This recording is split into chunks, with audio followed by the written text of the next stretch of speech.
Thanks for staying with us. So to get more clarity on the arrest that happened in Delta State, we have with us the spokesperson of the Delta State Police Command, DSP Bright Edafe. Good morning, sir.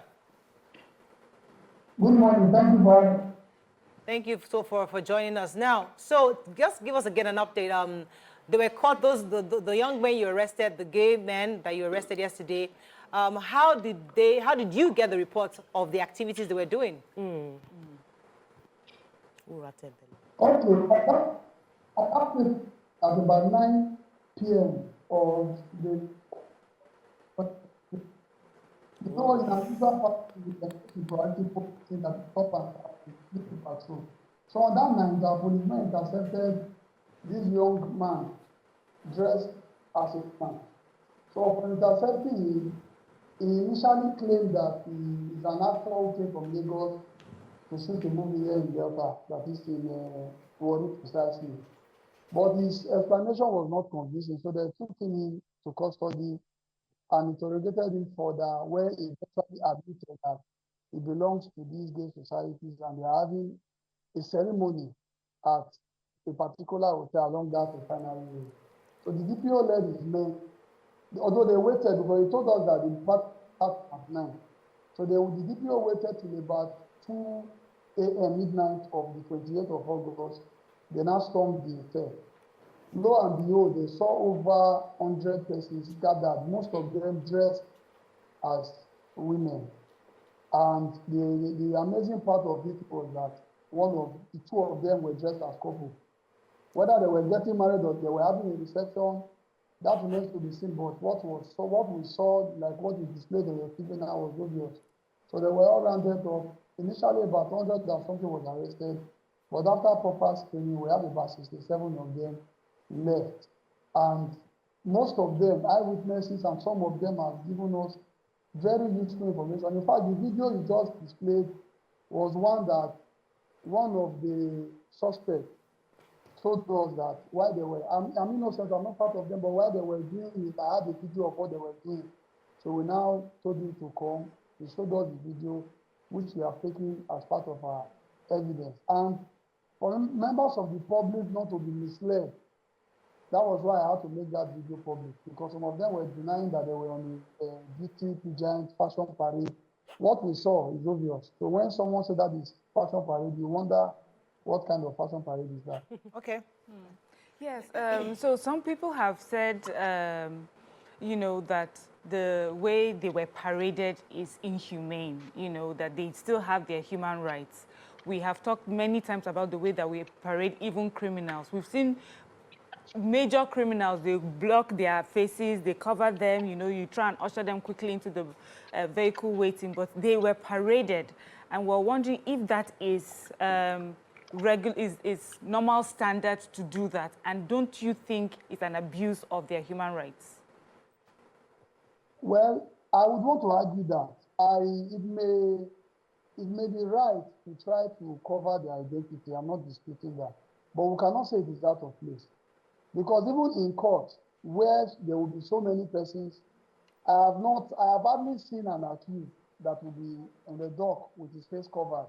I really don't want us to leave the fact in issue, because I don't want us to divert the fact in issue, because it's a very serious issue. Let me tell you something that transpired on that day when we were parading the suspect. A young guy who came to report another matter at the division was accusing one of them that this guy has been molesting young boys in their street. He kept on saying it, that he has raped over 3 or 4 different boys in their street. These are underage kids that I'm talking about. So it's a very serious issue. And while I understand that these people belong to a certain group or they belong to different families, I want us to understand that if the police does not enforce and preserve the law, so I'm not very careful about it, Nigerians that I know might start taking laws into their hands. There are people who are just watching to see what the police will do. So I want us to be very careful about it, because what I saw that day in the Ekpan Police Station, if we were not careful enough or allow the gate to open, say let them come out, people will leave them to death. So now that we've gotten them into custody, I believe we should all we can to see that they Okay. face justice and what the punishment should be awarded so that people will take a leap from it to learn that this is not allowed, there is a law against it. Some Nigerians don't even know there is a law against it. I have to even make, at one time, I have to make the law public to know that, yes, as in 2014, the president then approved that bill that was passed by the National Assembly. Okay. So the conversation we just had has given more insight to a bit of a context, especially when you were answering Mariam's question regarding the fact that some of these people might be what you call initiation. You know, when we have cult groups in the universities, people to join a cult are made to commit a crime. I would like to find out from you if there is an if are we trying to investigate the other criminal context attached to this group of people, or number one, are we assuming those criminal context? Then number two, the people that are in, a few of them cross-dressed. Are we going to be prosecuting those that cross-dressed? Is there a law against cross-dressing? So those are the different angles I wanted to find out in terms of the real criminal, taking them to court. Okay, the cross-dressing is not an offense per se for now, to my knowledge. That's why, if I would have the time, I would have to through a section of that law that says you may not be the person who took part, who is being married to a same-sex person. However, if you support, if you aid, if you are there, it's also an offense. Okay. It's an offense that they go in for 10 years imprisonment. Wow. So that is why we are that is why we are keeping others. And some of them they have also given us information, useful statement. They are actually gay. I think there was one I watched where the guy was saying, my parents don't even know that I am gay. Admitting alone that he's gay is already an issue. You understand? So it is not just about the cross-dressing. Initially, the cross-dressing was not an issue, but getting there to discover that they were having a gay marriage, it became a very serious issue. In fact, I took it personally. I had to leave Asaba from Asaba to Ekpan, where I paraded them in about 3 hours. I had to leave Asaba 6 a.m. that morning to go and parade them because I want the world Nigerians to see what is happening. I want parents to see what is happening. Like what your colleague was saying a while ago, that she has made it a point of duty to talk to her kids about it. That is what parents should do. Talk to them. Let them know in fact, not just talking to them. Schools should also take it seriously. I don't think it will get to a time in Nigeria where this will be accepted. I don't know, I'm not God. But I don't see it happening because Nigeria is a certain country. We have our culture, we have our forms that we take very seriously. All right, let me get a question for you, Kay. While you were speaking, your explanation just brought back the quote that says, objects in the mirror are closer than they appear. We see that on vehicle mirrors.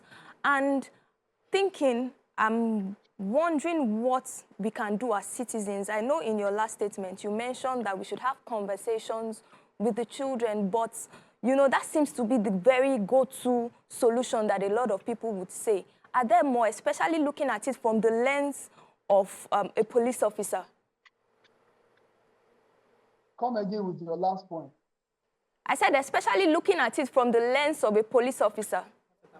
What can we do aside speaking to our children about it? Okay, we have to let the public know that in Nigeria, firstly, I was arguing with a friend who felt they should be talked to, that they should have mental evaluation. But my point is, if we were discussing this before 2013, 2014, it would have been a different case. Now it is a law that we are duty bound to obey. We just have to obey. So we need to let our kids, our children know, our youth to know that if you do this, you stand the risk of spending 40 years in prison. That is, nobody wants his or her freedom to be taken away from his or herself. You understand? So that's key too. But the most important thing, not speaking as a policeman, speaking as a concerned Nigeria, we have to do our homework. It starts from the home, to our schools, to our churches, whatever opportunity we have to condemn this and let them know that it is wrong, not just that it is wrong, in Nigeria, it is an offense. People can condemn rape because it is an offense. I don't think we cannot condemn homosexuality. Let me come in Also here. an offense. Let me come in here, sir, because I didn't get you clearly when you discussed the cross-dressing part, because I'm reading the law here, and the law doesn't directly talk about cross-dressers. So obviously, it doesn't cover. I'm just saying, but if I read out the law here. So the point, therefore, is that someone like a Bobrisky and the others who are popular cross-dressers, the fact that they dress like a woman is not a crime. Just I want you to verify that. Well, Bobrisky has not been caught in the gathering of gay people. He hasn't been caught marrying another gay person. He hasn't been caught in an amorous relationship with another gay person. That's why he's there. But because he's dressing as a woman it's not a crime. Just get that right. Let me clarify that. I'll confirm that, please. Well, this is subject to correction. I want to be very clear on that. For now, as of this very moment, I am not sure cross-dressing is an offense. You understand? That is why I said we are not keeping them because of cross-dressing. We are keeping them because of the other section of the law that says when you aid and abet in same-sex marriage, if found guilty in court, that person can go in for 10 years imprisonment. But for now, I cannot say for a fact that cross-dressing is an offense or not. But by what we are seeing today, I believe it is an offense. Arrested now. So I can say now that cross-dressing is not entirely an offense. However, I believe that someday the National Assembly will sit and also address that, because it can also to what we are seeing today.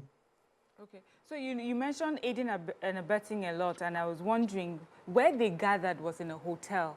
Is the hotel complicit, or wherever it is that they gathered, complicit in the gathering for having them together? Definitely. The manager of that hotel is also in custody. We just do not have the time to parade him. He is also in custody. Okay, go ahead. I'm happy about the fact that we are getting more information about the gaps in the public doesn't have this information, and it's important that the police gives a lot of sensitization to people so that they know what they are doing, the part they are playing in how this plays out. You mentioned a case of somebody being accused of molesting young boys in their area, or rape taking place as well.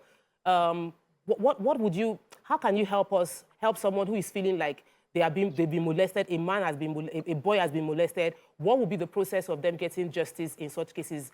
Okay. I'll let you address that, but because I have to wrap up with you, so you can take the issue of possible molestation, and also what's going to happen to these guys. 67 of them, they're going to pay a fine. They're going to be in prison. They're going to take it to court. What exactly is the next step? So you can just wrap up with that.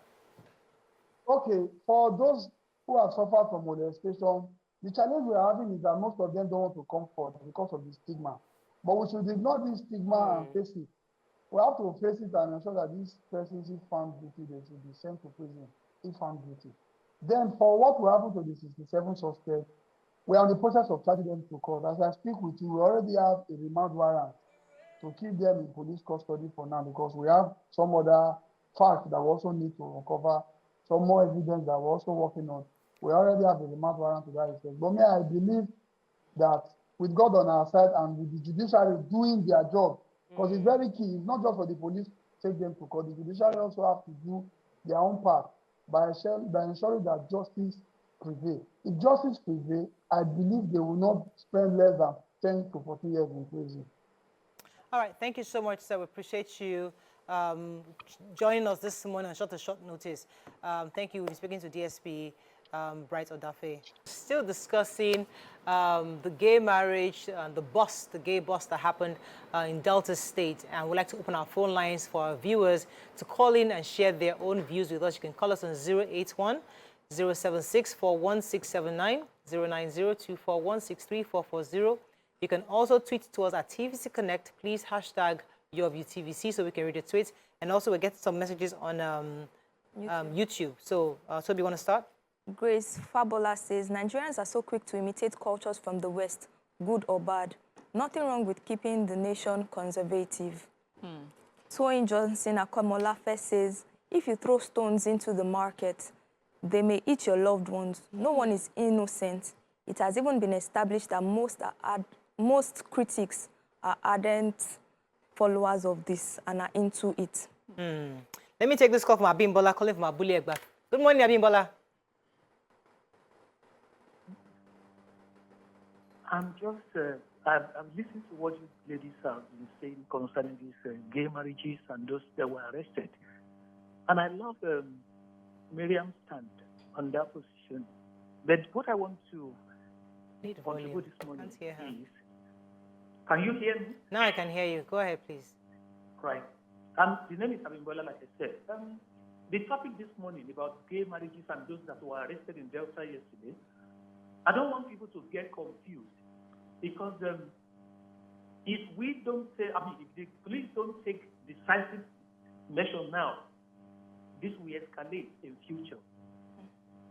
When Obama was in control in America, and that was the time our former president, Jonathan, signed the law, prohibiting this kind of atrocity.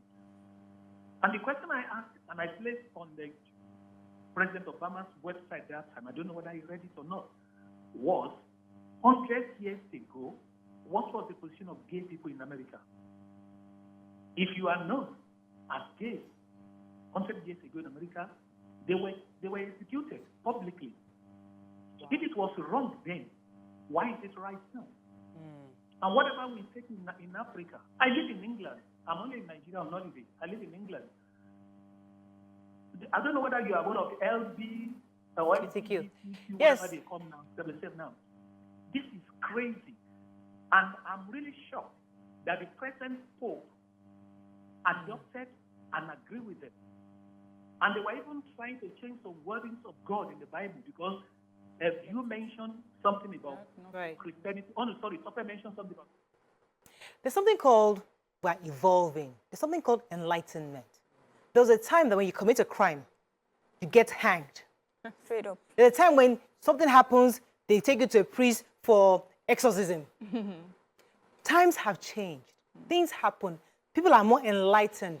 As knowledge is growing, people are changing. So while the Western world has moved to a certain level, and Africa and other parts of the world, we are still working towards approaching that. So we understand that they used to kill gay people 100 years ago in the US. Because of enlightenment or whatever it is, they are now seeing them as human beings, as heterosexuals. That's their society. We are not there yet in Africa, no doubt about it. But however, should we as a society pretend it doesn't exist? Should we as a society be so conservative, not opening a window to say, you guys are there, we know you're there, we don't like what you're doing, but I would rather create a system where I know you exist there, but don't bring it here. I don't, because the truth is, as I said earlier, and I'd like to come to you, Toby, the truth is, we have all opened our doors for the Western culture in different ways. All of us are jackpot to Canada. And we're having children are born in this system, and you guys have not answered that question. I've raised the concern that all our children are abroad now, and they're going to have the mindset. This Auntie Bimbola, who is in London, her children probably are not adverse to this act. They're definitely not gay, but they will probably have gay friends.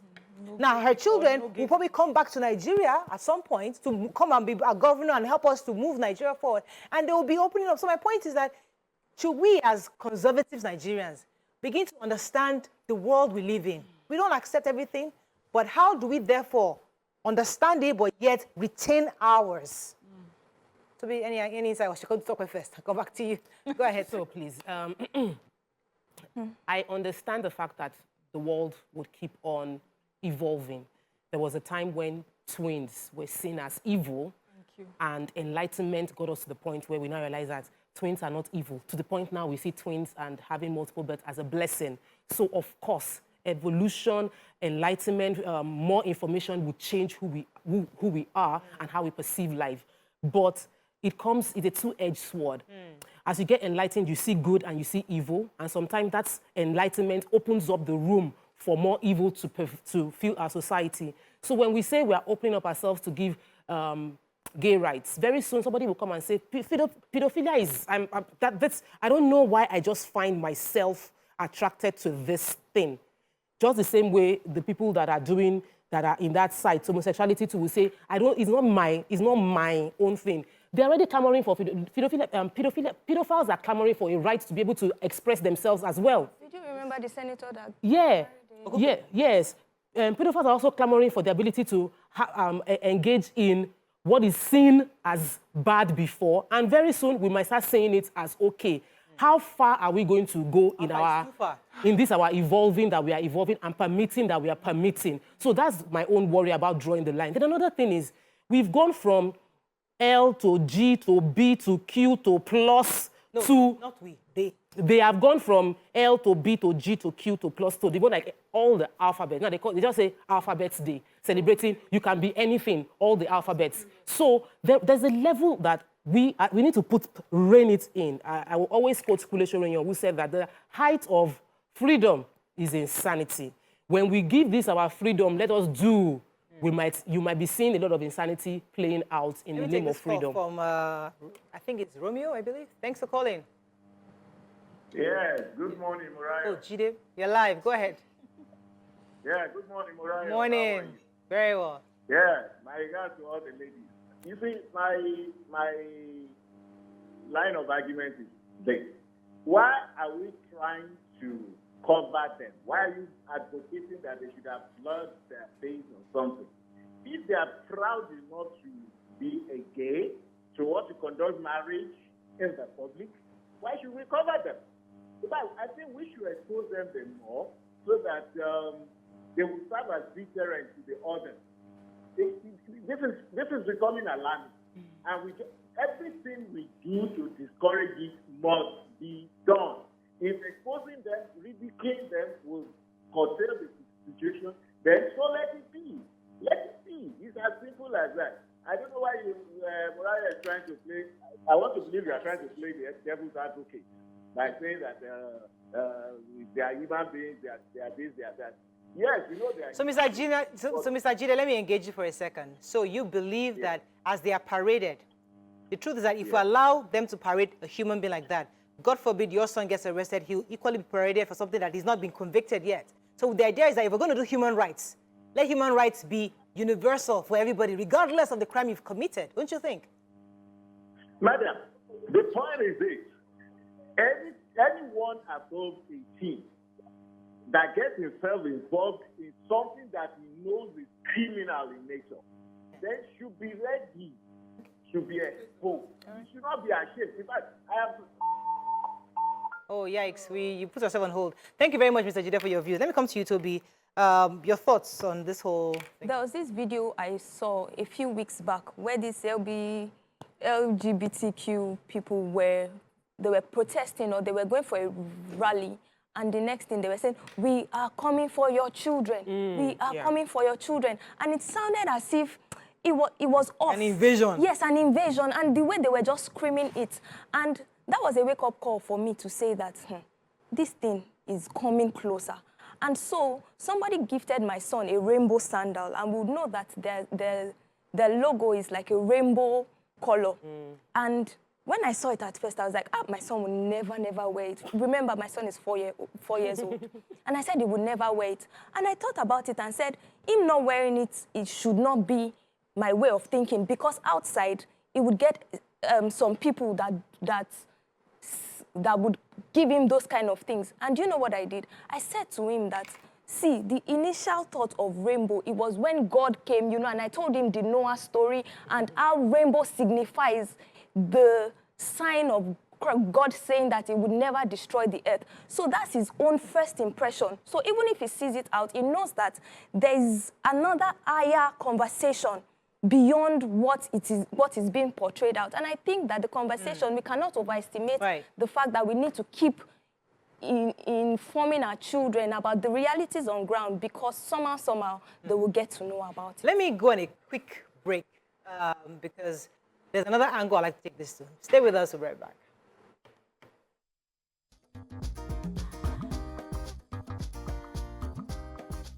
Stay tuned. Your View will be right back.